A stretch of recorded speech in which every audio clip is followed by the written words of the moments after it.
في عام 1879 ابتكر المخترع الأمريكي توماس إديسون أول مصباح كهربي في العالم، وكان الإضاءة بتاعته بتقعد 40 ساعة متواصلة.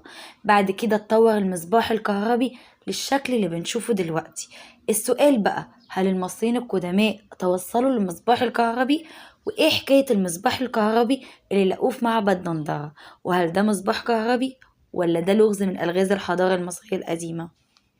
اهلا بيكم، انا ساره ودي قناتي. لو لسه جديد في القناه وما عملتش سبسكرايب، ما تنساش تعمل سبسكرايب وتفعل الجرس عشان يوصلك فيديوهاتي اول باول.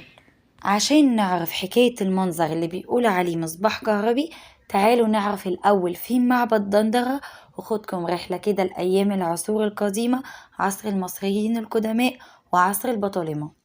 معبد دندرة موجود في قرية دندرة، ودي واحدة من قرى مدينة قنا. وقرية دندرة أيام المصريين القدماء كان مركز لعبادة الإله حتحور. ودندرة أيام المصريين القدماء ما كانش اسمها دندرة، كان اسمها طانترت. وطانترت يعني الإلهة، والإله هي الإله حتحور. وبعد كده اتحرفت للعربية دندرة. جوه قرية دندرة في معبد، المعبد ده من أشهر المعابد المصرية اللي لسه محتفظ بألوانه، وكل السياح وأهالي قنا بيزوروه في المناسبات والأعياد للنقوش الجميلة والمناظر الفريدة اللي موجودة في المعبد ده. المناظر بتاعته مش هتلاقوها في المعابد التانية، فريد من نوعه. ادخلوا اعملوا سيرش على معبد دندرة واتفرجوا، آية في الجمال والروعة. بداية تأسيس المعبد ده كان عصر الأسرة الستة، عصر الملك بيبي الأول. بعد كده جم البطالمة والأباطرة الرومان وعملوا تعديلات على المعبد استمرت ل200 سنة. لو بصينا على جدران وأعمدة وتماثيل المعبد هنلاقي كده حاجة في منتهى الروعة. ده مش بس الجدران والأعمدة والتماثيل، ده كمان السقوف. هنلاقي مناظر الفلكية اللي موجودة على السقف اللي اتسرقت واحنا مش دريانين وسافرت لباريس. في وسط الأعمدة والنقوش والجدران دي هنلاقي سراديب، والسراديب دي مليانة نقوش وموجودة تحت المعبد.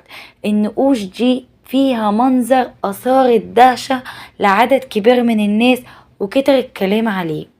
المنظر اللي قدامنا واللي لقيناه في سرداب من السراديب واللي اتقال عليه ادعاءات، منها ان النقش ده عبارة عن راجل ضخم وماسك في ايده حاجة كده شبه اللمبة ومتوصلة بسلك، واللمبة دي ليها قاعدة ومتوصلة بسلك طويل، وفي نهاية السلك دوت في بطارية، وتلاتة قاعدين تحت اللمبة الكبيرة، وقرد ماسك سكينتين في الجهة التانية بيحذر من وجود صاعقة كهربائية.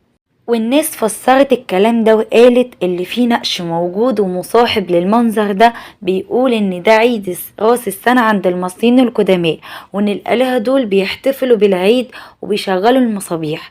والكلام ده طبعا مش صح، وانا قصدي اقول الادعاءات دي كلها عشان هنكدبها دلوقتي بالأدلة العلمية. مفيش اي نقش مصاحب للمنظر بيقول فيه كلمة كهرباء ولا بيشير ليها.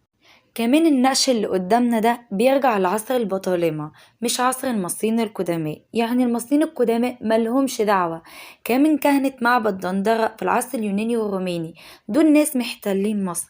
لو فعلا في اختراع اللمبة، ما نشروش ليه اختراعهم على كل الامبراطورية وقالوا ان ده اختراع مذهل وهم اخترعوه؟ كمان في عمليات التنقيب ليه ما لقيناش مصباح كهربي؟ طب ايه يا سارة المنظر ده؟ انا هقول لكم شرح المنظر ده عشان تعرفوا ان انا بحبكم قد ايه. المنظر اللي قدامنا ده اسطورة عند المصريين القدماء. شايفين قاعدة الشكل اللي بتقولوا عليه لمبة؟ ده زهرة اللوتس، والساق بتاعتها اهي، وبتمثل زهرة اللوتس عند المصريين القدماء البعث والخلود.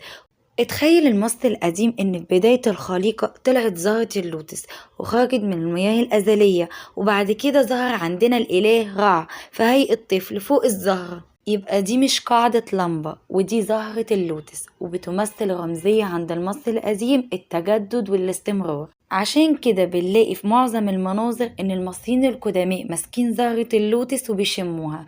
بيشموا زهرة اللوتس ليه؟ عشان يرجعوا تاني ويحيوا في العالم الآخر. أما الشكل الشبيه باللمبة فده مش لمبة، ده شكل المية اللي موجودة جوه رحم الأم، وعبارة عن سائل زلالي. أما التعبان اللي احنا شايفينه هو الإله حورس، هو بيتولد من جديد جوه الكيس الزلالي اللي طالع من زهرة اللوتس. والآلهة اللي قاعدين تحت السائل الزلالي بتساعد في عملية الولادة.